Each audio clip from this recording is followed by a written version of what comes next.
इनको फ्लड यहाँ पे आते हैं, रास्ता बंद हो जाता है फ्लड से। ये हर चीजों से जीडी गोयनका की दिल्ली टीम वाकिफ है। उसने जब अरबों रुपया इन्वेस्ट किया, उसको तो ये पता है ना कि यहाँ पे क्या होता है, तो बेवकूफ है नहीं। हमारी जो जमीन, जो स्कूल बन रही है वो रोड से 8 फीट ऊंचा है, जहां पे कभी भी पानी नहीं जा पाएगा। जीडी गोयनका ने प्रपोज किया था कि 6 फीट ऊंचा कीजिए, हमारे चेयरमैन सर ने उसको 2 फीट और बढ़ा दिया। जीडी गोयनका आने के बाद जीडी गोयनका के साथ ये सब स्कूल जो होते हैं, इन लोगों का डायरेक्ट कनेक्शन मिनिस्ट्री लेवल के साथ होती है। तो मिनिस्ट्री लेवल के साथ भी सीटिंग हो चुका कि हमारा स्कूल वहाँ पे कॉर्पोरेट स्कूल खुल रहा है, तो वहाँ का जगह का डेवलपमेंट होना चाहिए। अब आप लोग स्वयं देखिएगा, स्कूल चलने के 2 साल के अंदर इस जगह की तरक्की क्या होने वाली है। जमीन के भाव बढ़ेंगे, मकान बढ़ेंगे, मॉल्स खुलेंगे, क्योंकि ये होता रहता है। हम इसको आज से नहीं देख रहे हैं, मेरा 18 साल का तजुर्बा बता रहा है, ये होता ही है, ये होना ही है। कल अगर मेरा स्कूल खड़ा हो जाएगा, स्कूल आगे बढ़ते जाएंगे, हमको टीचर चाहिए। जैसे हम बाहर से आ गए, ये बाहर से आ गए, तो और भी जो शिक्षक लोग बाहर से आ रहे हैं वो कहाँ रहेंगे? उनको मकान देना पड़ेगा ना, हमको अपार्टमेंट बनवानी पड़ेगी ना। उनको यहाँ रखने के लिए हमको अलग अलग अंसन का मॉल्स आएगा, मार्केट आएगा, डेवलपमेंट शुरू हो जाएगा जगह। तो कोई भी जगह को डेवलप कराने के लिए किसी मतलब कि अगर हम एक इजी लैंग्वेज में बात करें तो जीडी गोयनका अगर बनेगा तो इसी जमीन पर कमी है। यहाँ पे आने का मेन मुद्दा है, हम लोग बोलते हैं सर्वे। सर्वे आप लोग समझते हैं? कोई जगह को सर्वे करना कि यहाँ पे तेल का नल बैठेगा या नहीं बैठेगा, पानी का बोरिंग होगा नहीं होगा। सर्वे रिपोर्ट से ये बाहर आया, जीडी गोयनका ने जो सर्वे रिपोर्ट जमा किया अभिषेक जी को, जो हमारे चेयरमैन सर हैं, कि इस जगह के आदमी लोग जो हैं, जो बच्चे लोग हैं, अंडर प्रिविलेज्ड हैं। अंडर प्रिविलेज्ड का मतलब होता है इनको सुविधा नहीं मिल रही है। जो इस गांव के बच्चे हैं, उस गांव के बच्चे दिल्ली नहीं जा पा रहे हैं। जीडी गोयनका शुरुआत तो दिल्ली से हुआ, वो पटना भी नहीं जा पा रहे हैं। तो क्यों नहीं, ऐसा तो बात नहीं। आज यहाँ पे छोटी सी बच्ची थी, यहाँ पे मैंने अभी देखा, कोई गारंटी कि कल ये बच्ची जाके डीएम नहीं बनेगी? उसके माथे पे तो लिखा हुआ नहीं है, पर बन सकती है ना। कल कोई यहाँ का जो बच्चा है, जो लड़का है, कल वो जाके मिनिस्टर नहीं बनेगा या एक लॉयर नहीं बनेगा, एक एजुकेशनिस्ट नहीं बनेगा। ये तो हम पहले से नहीं बोल सकते कि हर एक को इंजीनियरिंग बनना है। हर बच्चा कुछ ना कुछ बनता है अपने लेवल ऑफ इंटरेस्ट के द्वारा। अगर हम बोलते हैं कि पढ़ाई में परिवर्तन क्या हुई, पढ़ाई में परिवर्तन ये हुई, एक समय था जो हम लोग का समय गया है, जो आप लोगों का समय गया है, हम लोग को वही बनना पड़ा है जो हमारे माता पिता चाहते थे। बात सही है गलत है? आज का जमाना ये है, आज बच्चे वो बनते हैं जो बच्चे बनना चाहते हैं। अंतर यहाँ पे है, और उसमें हम लोगों को मदद करना है। हम लोग का समय था जिस समय पे खाली हम लोग देखते थे कि डॉक्टर, इंजीनियर, लॉयर के अलावा और कोई प्रोफेशन भी नहीं। और आज इतने प्रोफेशंस हैं कि एम्प्लॉय की कमी है। आज एक फैशन डिजाइनर, वो भी महीने का करोड़ों रुपया कमा रहा है। एक मॉडलिंग करने वाला, वो भी करोड़ों रुपया कमा रहा है। जरूरी नहीं कि हर को डॉक्टर ही बनना होगा। बच्चे के इंटरेस्ट चेंज हो रहे हैं, बच्चे की एरिया चेंज हो रहा है। तो जीडी गोयनका का मेन खासियत अगर हम बात करेंगे, अगर हम पहली पॉइंट पे जैसे आ गए कि यहाँ पे क्यों आया, जगह के डेवलपमेंट के लिए जो होना ही होना है। यहाँ के बच्चों को प्रिविलेज मिले।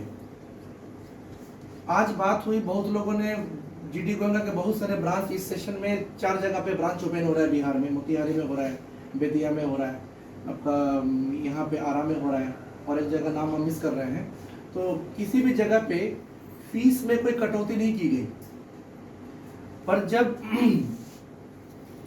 जीडी गोयनका टीम आरा विजिट किया, इस जगह को जीडी गोयनका टीम ने देखा, उन्हें इसका एहसास हुआ कि हमें ये साल के लिए जीडी गोयनका के फीस में भारी भरकम कटौती करनी चाहिए, तब जाके बच्चों को चांस मिलेगा।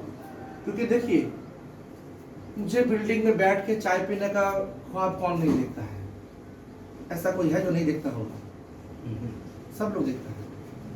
परंतु वहां तक नीचे से ऊपर तक पहुंचने के लिए अगर कोई कमी है, वो कमी आज के समय पे है पैसा। फैक्ट बात है। ज्ञान की कमी सबके, किसी के पास नहीं है, सबके पास ज्ञान कुछ ना कुछ है। कोई बोलता है कि आनंद जी से मेरी उस दिन बात हो रही थी कि बहुत लोग स्कूल में नहीं जाना चाहते हैं, बहुत लोग प्रिंसिपल से मिलने के लिए कतराते हैं क्योंकि वो सोचते हैं कि मैं उतना पढ़ा लिखा नहीं हूँ। मैंने इनसे एक बात कहा कि मुझे एक बात बताइए, अगर इतिहास को खंगाला जाए, अपने भारत के इतिहास को, सबसे बेस्ट मदर कौन थी? शिवाजी की मम्मी। शिवाजी को उस नाम से इतिहास में माना जाता है। क्या उनकी मम्मी पढ़ी लिखी थी? नहीं थी, पर हर अस्त्र विद्या शस्त्र विद्या में शिवाजी निपुण था। इसको पहाड़ी चूहा भी कहा जाता था। एक बच्चे को अच्छा इंसान बनाना जरूरी है, ना कि एक पैसा कमाने वाला मशीन। ये सोच है हमारी जीडी गोइंका की। स्कूल तो तमाम खुले हुए हैं, सब लोग पढ़ा ही रहा है। हम कोई अलग विषय नहीं पढ़ाने वाले हैं। हम भी इतिहास और भूगोल और विज्ञान और गणित, ये भी हम ही पढ़ाएंगे। हम भी उसी एनसीईआरटी को फॉलो करेंगे जो बाकी स्कूल फॉलो कर रहा है। हम भी उसी किताब को फॉलो करेंगे जो बाकी स्कूल फॉलो कर रहा है, क्योंकि सब लोग तो सीबीएसई के अंडर में ही है। तो फिर हमारी आने की आवश्यकता क्यों हुई? ये सबसे बड़ा सवाल है। हमारे आने की आवश्यकता इसलिए हुई क्योंकि क्या उस पढ़ाई के द्वारा बच्चा वो चीज को कर पा रहा है जिसका वो कभी ख्वाब देखता है? क्या एक बच्चे की पढ़ाई ही उसकी सब कुछ है? उस बच्चे के अंदर तो और भी बहुत सारे काबिलियत है। क्या उसे निखारा जा रहा है? क्या उस बच्चे को सुना जा रहा है? देखिए, बहुत लोग वादा कर देते हैं, हम ये कर देंगे, वो कर देंगे, आसमान पर चढ़ा देंगे अपने बच्चे को। पर मैं बोलता हूं, हम लोग बच्चे को पढ़ा रहे हैं, वो भी इंसान के बच्चे को पढ़ा रहे हैं। मेरी बातें आप लोगों को खराब लगेगी तो उसके लिए माफी चाहता हूं, पर मैं थोड़ा कटु सत्य बोलता हूं। इंसान के बच्चे को पढ़ा रहे हैं, कोई मशीन नहीं है कि ऐसा फोन लेकर दुकान में गए, सॉफ्टवेयर डाउन हो गया, अपडेट करवा दो, 1 घंटा समय लगेगा, अपडेट हो गया, फोन 4G से 5G हो गया। बच्चा ऐसा लेकिन नहीं है। कोई पेरेंट्स बोलते हैं, और पेरेंट्स को भी हम गलत नहीं बोल सकते, क्योंकि वो भी दुनिया के बाढ़ में बह चुके हैं। सर 1 साल में बच्चे में डेवलपमेंट नहीं दिखेगी तो बच्चा को मैं हटा लूंगा। मुझे एक सवाल का जवाब दीजिए, अगर यहाँ पे कोई स्टूडेंट बैठा हुआ है जो पढ़ाई कर रहे हैं, क्या एक इंसान की तरक्की के लिए 1 साल काफी है? क्या 1 साल में एक इंसान को आप मतलब क्या बना दीजिएगा? एक बच्चा जब पहली बार स्कूल में आता है ना, प्रांगण में, उसे कम से कम 3 से 4 महीना समय लगता है अपने शिक्षक शिक्षिकाओं को समझने में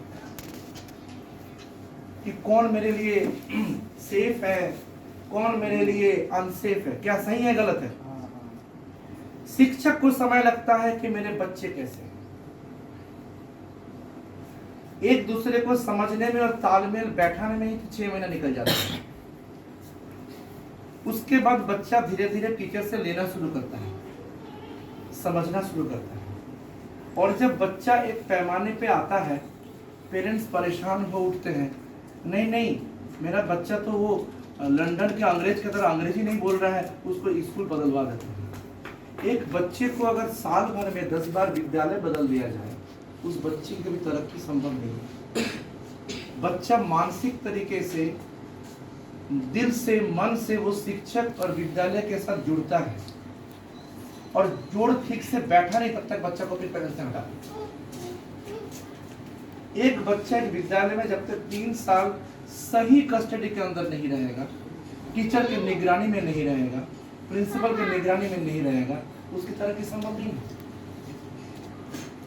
ऐसे तमाम बच्चे हैं जो हम लोग अपने तजुर्बा बता रहे हैं। क्लास में शिक्षक पढ़ाते हैं, 40 मिनट का क्लास चलता है, 35 मिनट टीचर ने पढ़ाया, पढ़ाने के बाद बोला बच्चे तुम लोग समझ गए? यस सर, सबने सिर हिला दिया। क्या सब समझ गए? अच्छा, सबने क्यों नहीं बोला कि हम लोग नहीं समझे? कुछ तो बच्चे होंगे जो जिसको बोलना चाहिए था, मैं नहीं समझा, क्यों नहीं बोला? इसका जवाब मुझे कौन दीजिएगा? नहीं, डर तो किसी आज के बच्चे में है नहीं। आप में भले होगा, बच्चे में नहीं। आज का बच्चा डरता है? आपको लगता है? नहीं डरता। शर्म के नाम है। राइट, शर्म के बाद एकदम सही बात। क्यों है शर्म उसको? इसलिए कि अगला जान गया कि वो बच्चा जान गया है, वो हमको समझेगा कि कमजोर है, ये समझ नहीं पाता है। थोड़ा सा इसको हम और विस्तार कर देते हैं। हम लोग सुने हैं बॉयज स्कूल, गर्ल्स स्कूल, सुने हैं ना? आज क्या है ऐसा कुछ? दोनों मिलके पढ़ाई कर रहे हैं ना?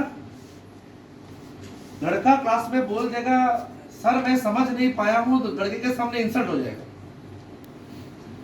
लड़की बोल दे कि मैं नहीं समझ रही हूं, इंसल्ट हो जाएगा। ये एक सोच है जो समाज में फ्लो हो रहा है। क्या मैं गलत हूं या सही हूं? इस सोच से बच्चे को बाहर निकालना, ये भी एक जिम्मेदारी होती है। आज अधिकतर बच्चों पे अत्याचार हो रहा है, मानसिक उत्पीड़न हो रही है, शारीरिक उत्पीड़न हो रही है। बच्चा झेल रहा है, बच्चा बोल नहीं पा रहा। क्यों नहीं बोल पा रहा? उसे लगता है ऐसा कभी बोला ही नहीं जाता। उसे लगता है कि शर्मिंदगी से वो घुट घुट कर जी रहा है, पर वो नहीं बोलता। एक बच्चे को पढ़ाना ही जरूरी नहीं है, उस बच्चे के मानसिक विकास को बनाना, उसके अंदर साहसिकता देना, उसकी कॉन्फिडेंस को बढ़ाना बहुत जरूरी है। आप लोग मुझे एक बात बताइए, खास करके जो मैंने अपने पूरे करियर में देखा, कुछ पेरेंट्स तो ऐसे भी आ जाते थे, सर हर सब चीज छोड़िए, मुझे के लिए बताइए बच्चे को मैथमेटिक्स में कितना आया है और साइंस में कितना। क्या गलत है, सही है? कितना आया? अगर बच्चे ने, अगर अब टीचर भी डर गया, मैं क्या बोलूं? मैथ में तो इसको 100 में आया है 60, साइंस में 100 में आया है 50, और एसएसटी में इसको 100 में आया है 90, अंग्रेजी में आया है 93। वो तो मैं कहां से पैसा जोत के ला रहा हूँ, खून बेच के पैसा ला रहा हूँ, पसीना बेच के पैसा ला रहा हूँ, क्या पड़ा? सही बात है।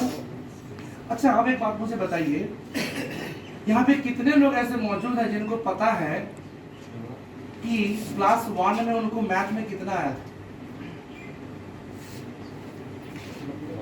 2 में इंग्लिश में कितना नंबर आया था? कितने को याद है? किसी को याद है? जो चीज आपको याद रहना ही नहीं है, जिस चीज से आपकी जिंदगी की पहिया चलना ही नहीं है, उसके पीछे आप क्यों दौड़ रहे हो? आज आरा में तमाम एग्जाम्पल्स हैं इसी बिहार में, जो मैट्रिक में 3rd डिवीजन लाके आईएएस ऑफिसर बना हुआ है। एक इंसान का रिपोर्ट कार्ड में बहुत नंबर होना जरूरी है कि एक इंसान की इस धरती में, जिंदगी में सफल होना जरूरी है? सफल होना। तो हम लोग नंबर के पीछे दौड़े कि सफलता के पीछे दौड़े? बात को समझना जरूरी है। हम आपको ये नहीं बोल रहे हैं कि नहीं सब बच्चे को उठा के मेरे स्कूल डाल दीजिए। मैं आपको ये बोलने आया हूँ, ये मीटिंग किस लिए है, ये भी एक सवाल है। क्यों हम लोग यहाँ पे आए हुए हैं भाई? अपना दिन का इतना संडे बर्बाद करके, अपना आराम को त्याग के, हम खाली इसलिए आए हैं कि हम क्या सोच रखते हैं, आप क्या सोच रखते हैं, हमारी आपकी सोच कितनी मिलती है? क्या हम जो सोच रखते हैं, आप वो सोच को, उसका आदर करते भी हैं कि उसके अनादर करते हैं? हम इसलिए यहाँ बैठे हैं क्योंकि हमें तो जिंदगी में ये पता चला कि नंबर की कोई अहमियत नहीं है, जिसके लिए बोर्ड ने नंबर सिस्टम ही खत्म कर दिया, उसने ग्रेड ला दिया। ये मेरी बात नहीं है, ये बड़े बड़े शिक्षाविद की बात है कि नंबर के द्वारा एक बच्चे की औकात मापी नहीं जा सकती।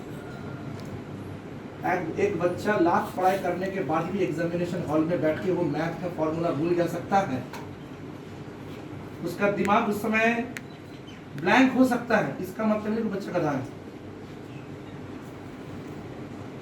इस चीज को समझना बहुत जरूरी है। आप लोग थोड़ा सा एग्जाम्पल में दूंगा। आप लोग जापान का नाम सुने होंगे और जर्मनी का नाम भी सुने होंगे।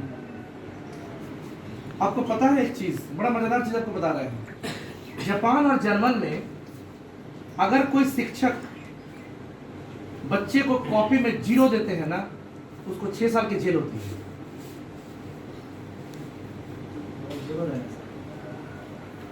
मैं आपको बता रहा हूं, इसके पीछे एक सॉलिड रीजन है जो कभी आप लोग सोचेंगे भी नहीं। एक बच्चा 365 दिन में 240 दिन विद्यालय चलता है, 220 दिन पढ़ाई का, बाकी 20 दिन अदर्स एक्टिविटीज का। वो बच्चा डेली सुबह को 6 बजे जग के 1 घंटा बस में बैठ के स्कूल जाके 8 घंटे प्रवचन सुन के फिर वापस आता है। सही है क्या? उसका कोई वैल्यू नहीं। जर्मन सरकार, जापान सरकार बोलती है एक बच्चे ने, अगर आप बोलते हैं सार्विक उन्नयन की बात करते हैं हम लोग ना, होलिस्टिक डेवलपमेंट कहा जाता है इंग्लिश में, हिंदी में कहा जाता है शारीरिक उन्नति। तो शारीरिक उन्नति के अंदर क्या एक बच्चे का शारीरिक उन्नति, शारीरिक मेहनत नहीं आता? आता है या नहीं आता है? आप कॉपी पे बच्चा मैथ गलत कर दिया, आप 0 करके बोल दिए, इस बच्चे का जिंदगी में कुछ होने वाला नहीं है। क्या ये सही है? एक बच्चा जब देखता है कि उसके कॉपी में 0 आया है, उसका मनोबल टूट जाता है, वो आगे की करने की नहीं सोचता। आज अगर आप जमीन पे अगर गेहूं का खेती कर रहे हैं, अपने बहुत सारे बीज वहां पे बो दिए और आपने देखा एक भी चारा नहीं निकला है, आपकी मानसिक स्थिति कैसी होगी? अगर 2 भी निकल जाए तो कम से कम उम्मीद तो है भाई कि मेरा बीज बर्बाद नहीं था। बच्चे बीज होते हैं, बीज, उसको सींचा जाता है शिक्षा के प्रवाह से। जीडी गोयनका का जो असूल है उसको मैं 3 सेंटेंस में बोलना चाहूंगा। वाक्य नंबर 1, कोई बच्चा खराब नहीं होता। हर इंसान इस धरती में पैदा होता है एक गुण लेकर, उस गुण को ढूंढ के निकालने की जिम्मेदारी है हमारी। Point number 1। पॉइंट नंबर 2, एक बच्चे का विकास खुल के होनी चाहिए। एक बच्चा इंग्लिश मीडियम में पढ़ रहा है परंतु स्टेज में खड़े होकर एक बात बोलने में वो कतराता है, तो वो एक नागरिक नहीं है। वो कभी अपने परेशानी को बयान नहीं कर पाएगा। वो जिंदगी भर परेशानी झेलेगा, ऑफिस में काम करेगा, बॉस का अत्याचार झेलेगा, घर में रहेगा तो पारिवारिक अत्याचार झेलेगा, समाज में रहेगा तो नेता का अत्याचार झेलेगा। उसके अंदर बोलने की क्षमता ही नहीं है। समझता सब कुछ है, जनता सब समझती है, बोलता कुछ नहीं। इसका भी श्रेय जाता है उस समय पे कि हम लोग को बोलने की क्षमता दी नहीं है। मौलिक अधिकार तो है बोलना, पर हम लोग बोल कहाँ पाते हैं? चुप करो, डरो, कुछ हो जाएगा। अगर डर ही है तो शिक्षा क्यों है भाई? पॉइंट नंबर 3, एक बच्चे को खुल के ये बोलने की अधिकार होनी चाहिए कि मैं ये बनना चाहता हूं, मैं ये करना चाहता हूं और मैं ये करूंगा। बच्चा अगर विद्यालय जाने से कतराए तो इसका मतलब बच्चे का मन वहां नहीं है। अगर बच्चे को विद्यालय भेजने के लिए पेरेंट्स को दिन रात मेहनत करना पड़ रहा हो तो बच्चे का मन वहां पे नहीं है, क्योंकि बच्चा जो ढूंढ रहा है उसे वो मिल नहीं रहा है। बच्चा क्या, अब सवाल है कि बच्चा क्या ढूंढता है? पेरेंट्स सोचता है कि बच्चा जाने के बाद गेम्स ढूंढता है, फील्ड ढूंढता है, खिलौने ढूंढते हैं। बच्चे लेकिन ये चीज नहीं ढूंढते। बच्चे अपनापन ढूंढते हैं। बच्चे, छोटे बच्चे, खास करके जो नर्सरी के, एलकेजी के, यूकेजी के बच्चे होते हैं, वो अपने शिक्षकों में अपने माँ को ढूंढते हैं, वो अपनापन ढूंढते हैं। और अगर वो नहीं मिलता है ना तो बच्चा रोने लगता है, बच्चा स्कूल नहीं जाना चाहता। रही बात, उसने उसको मार दिया, उसने उसका कटर चोरी कर दिया, रबर चोरी कर दिया, ये तो बचपना है, ये तो होगा, इसका मैं गारंटी नहीं लूंगा। अगर गारंटी लेने का मतलब है मैं हिटलर हूं और वो बच्चे नहीं मेरे दास हैं, ये होना चाहिए। तो उसका बचपना कहाँ जाएगा? हमें अधिकार नहीं है एक बच्चे की बचपना को हम छीन ले। मैं पेरेंट्स को हमेशा रिक्वेस्ट करता हूँ अपने लाइफ में कि कोई भी बच्चे को कभी भी एटलीस्ट कोशिश करें उस समय तक हॉस्टल में ना डालें जब तक उसे खुद उसकी जरूरत महसूस नहीं हो। ये बहुत बड़ी डिमेरिट है हम पेरेंट्स की कि हम लोग सोचते हैं कि हॉस्टल में भेज देंगे बच्चा बहुत बड़ा 30 बार खान मार के निकलेगा। नहीं निकलता है। बच्चा स्वाभिमानी हो जाता है, जिद्दी हो जाता है, माँ बाप की बात नहीं मानता, तमाम नशा का आधार उसको पकड़ लेता है, बच्चा के डेवलपमेंट नहीं होती, बच्चा बिखर जाता है। क्यों ऐसा होता है? वो सोचता है कि मम्मी पापा अपने सुख के लिए हमें अपने से अलग करते। आप बोलेंगे नहीं बेटा हम अपने लिए नहीं तुम्हारे लिए किए, परंतु मुझे ये बताइए क्या आपके बात को समझने लायक उम्र उसका हुआ है? अभी उस छोटे से बच्चे को बताइएगा ये देखो संसार का हिसाब, किराना से इतना पैसा खर्चा होता है, दूध में इतना पैसा जाता है, वो समझेगी? हर चीज को समझने के लिए, महसूस करने के लिए एक तजुर्बा, एक उम्र, एक जज्बात होना बहुत जरूरी है। बच्चे को अपने मम्मी पापा के साथ तब तक रहना चाहिए जब तक उन्हें उनकी जरूरत है। एक बच्चे का संस्कार उसके मम्मी पापा से बढ़कर कोई नहीं दे सकता। पेरेंट्स बोलते हैं अच्छे स्कूल में भेज देंगे तो बच्चा मेरा अच्छा बन जाएगा। बच्चे अच्छे स्कूल में भेजने से अच्छे नहीं बनते। बच्चे का पहला नींव पड़ता है उसे घर में। अब मान के चलिए एक बच्चा मेरे स्कूल में पढ़ाई कर रहा है, उसको मैं बड़ा अंग्रेजी सिखा रहा हूँ, बड़ा सेंटेंस सिखा रहा हूँ। बच्चा जब घर में आ रहा है, बच्चा बैठ के इसी टेबल पे पढ़ाई कर रहा है, पेरेंट वहाँ बैठे हुए हैं, 4 आदमी बैठे हुए हैं, वो लोग भोजपुरी में बात कर रहे हैं, गाली दे के बात कर रहे हैं। उस बच्चे के ऊपर क्या बीतेगा? ये किसकी जिम्मेदारी? स्कूल की जिम्मेदारी। कल अगर वो बच्चा गाली देगा, स्कूल की जिम्मेदारी है। कोई ऐसा विद्यालय इस धरती पे है जो बच्चों को गाली सिखाता होगा? तो बच्चा कहां सीखता है? ये सवाल होनी चाहिए हमारे दिमाग में एज ए पेरेंट। कहा जाता है एक इंसान का जन्म जिंदगी में 3 बार होता है। एक तो जो ओरिजिनल जन्म होता है वो, एक जब वो माँ बाप बनता है तब, और एक जब वो बूढ़ा बनता है तब। माँ बाप बनने के बाद उस इंसान के चरित्र, रहन सहन, हर चीज बदल जानी चाहिए। पिता बनने के बाद भी मैं 11 बजे घर पहुंच रहा हूं 4 दोस्तों को लेकर, नहीं होनी चाहिए। अच्छे स्कूल में डाल दिया, मेरे पास बहुत पैसा है, ट्यूशन टीचर दे दिया, नहीं होनी चाहिए। उस बच्चे की जिंदगी में कल भी आपकी जरूरत थी, आज भी आपकी जरूरत है और आगे भी रहेगी। क्या मैंने कुछ गलत बोल दिया? 24 घंटे में कितना काम आप करते हो कि अपने बच्चे के लिए 1 घंटा समय आपके पास नहीं होगा? अब मान लिया आप बहुत बड़े बिजनेसमैन हो, आपके जैसा अमीर इस धनाढ्य इस आरा में कोई नहीं है, तब तो आप सबसे बड़े फकीर हैं। आपसे बड़ा फकीर धरती में कोई नहीं होगा, क्योंकि आपके पास अपने बच्चे के लिए समय नहीं। जो इंसान के घर में सुख नहीं होगा वो बाहर का पैसे से क्या करने वाला है? सुख कहां से आता है? एक अच्छी पत्नी, अच्छे पति, अच्छे बच्चे, अच्छे संस्कार, अच्छे नाम, असली सुख तो यही पे है। अगर हमको पैसा कमाना है तो फिर मैं पिता क्यों बना हूं? मैं उतना ही कमाऊं जितने में मेरा परिवार अच्छे से चल जाए, ना कि दूसरे को दिखाने के लिए कि मेरे पास इतना है। वो इतना है दिखाने के चक्कर में बच्चे को देखना हम लोग भूल जाते हैं, और बच्चा सोचता है कि मेरे पेरेंट्स तो मुझे देखते ही नहीं है। तब जाके बच्चा साइकिल और बाइक उठा के बाहर दोस्त ढूंढने जाता है। ऐसे नहीं जाता। तब जाके बच्चा बोलता है पापा मैट्रिक के बाद हमको बाइक दे दीजिएगा। बोलिएगा गलत बोला हूं तो मैं?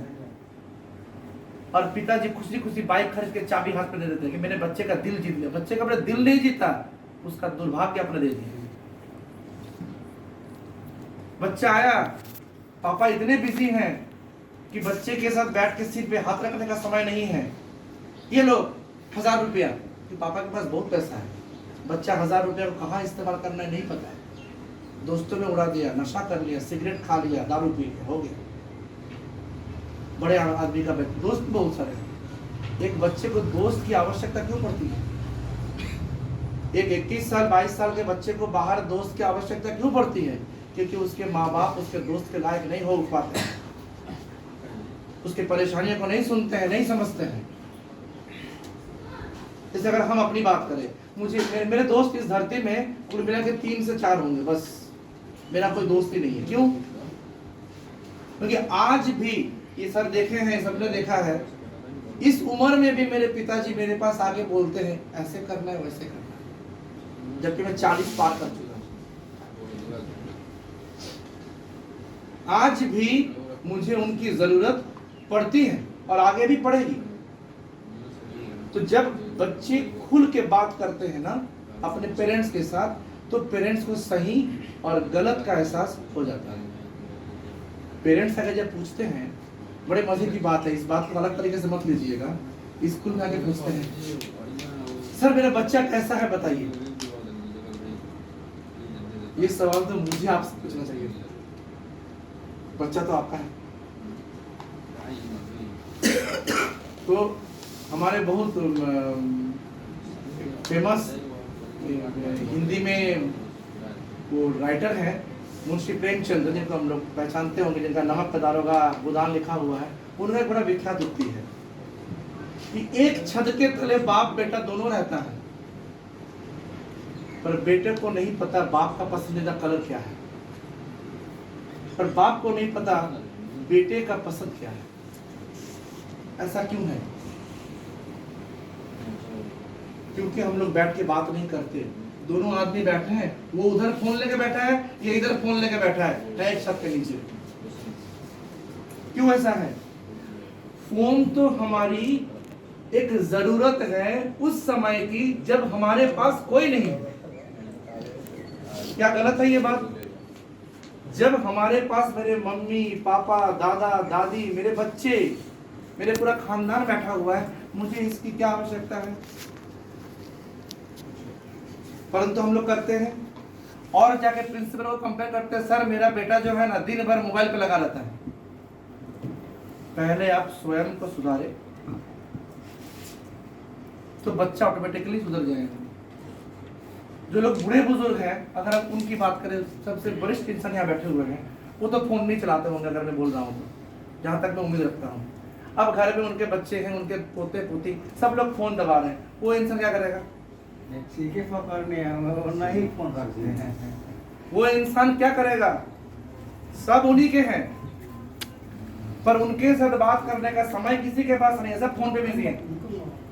ये भी एक संस्कार है कि इंसान जब सामने हो उसकी आदर करनी चाहिए, उसके साथ समय बितानी चाहिए, ताकि वो चले जाने के बाद आपको पश्चाताप ना करना पड़े।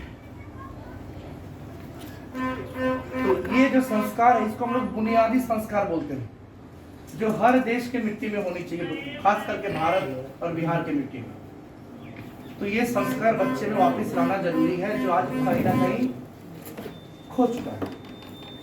बच्चे इज्जत नहीं करते क्योंकि उसको सिखाए नहीं की, तो कैसे होता है? आप सोचिए। तो मैं बड़ा मतलब इमोशनल हो गया आप लोगों का व्यवहार को देख के। ये नहीं मिलता है आजकल, ये अवलुप्त हो गया है। आजकल के बच्चों में पैर छूने की जो प्रक्रिया खत्म हो चुकी। हम लोग आज भी घर से निकलते हैं, माँ बाप का पैर छू कर निकलते हैं। आज बच्चे नहीं निकलते। क्यों? माँ बाप एडजस्टमेंट कर ले रहे हैं। चलो बच्चा मेरा अंग्रेजी मीडियम में न पढ़ रहा है, नया नया कल्चर सीख रहा है। कोई कल्चर नया कभी नहीं होता। जब बिहार में स्कूल खुला है तो कल्चर बिहार का ही होगा। कल्चर हमारी बुनियाद है। हम कल्चर को परिवर्तन करने की क्षमता मेरे अंदर नहीं है कि मैं संस्कार को बदल दूं। मैं उस संस्कार को देने का आकार को बदल सकता हूं, पर संस्कार को नहीं बदल सकता। वो हिम्मत मेरे अंदर नहीं है, वो करना क्राइम हो जाएगा। हम बच्चे को सिखा देंगे कि तुम अंग्रेजी बोल रहे हो बोल के बुजुर्गों के पैर छूना बंद कर दो, नमस्ते करना बंद कर दो। क्यों? वही तो मोरल एजुकेशन है, नैतिक शिक्षा है, जो स्कूल का सिलेबस का पार्ट है। तो ये चीजें बच्चों के अंदर आनी चाहिए। शिक्षा तो मान के चलिए मिलेगा ही, विद्यालय जब खुला है शिक्षक रहेंगे, शिक्षा मिलेगा। पर सबसे बड़ी बात है, आप क्या ढूंढ रहे हो अपने बच्चों में जो आपको नहीं मिल रहा है? कोई एक आदमी बताइए मुझे, आप क्या ढूंढ रहे हो? क्योंकि मैं ये जान रहा हूं, पैसा सेकेंडरी है। ये आपके दिमाग में बैठे कि जब मेरे बच्चे पढ़ेंगे तो पैसा तो मेरा खर्चा होगा, चाहे यहाँ हो चाहे वहां हो। परंतु आप अपने बच्चों में क्या ढूंढ रहे हो? कैसा विद्यालय आप ढूंढ रहे हो कि इस विद्यालय मेरे बच्चे के साथ ऐसा चीज होना चाहिए, ये होना चाहिए, ये आप हमें बताएं। तब तक इजाजत लेता हूँ, आपको बताइए।